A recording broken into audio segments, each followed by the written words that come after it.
the shape there. It creates a geofence. It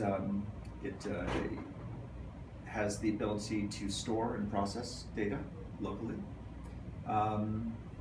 This is a really interesting example of what happens when you take autonomy to the next level, which is you take the people out of the loop.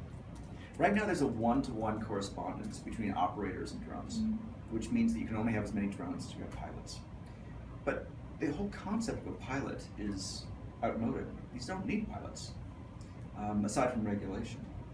So if you can have more drones than pilots, then you start to expand it. So today we have more computers than we have people, and that's good.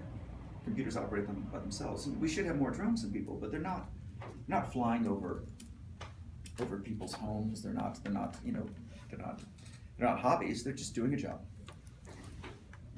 And so the ultimate aim of what we're doing here is to in the enterprise space is to put drones where they're needed, over farms, construction sites, infrastructure, and just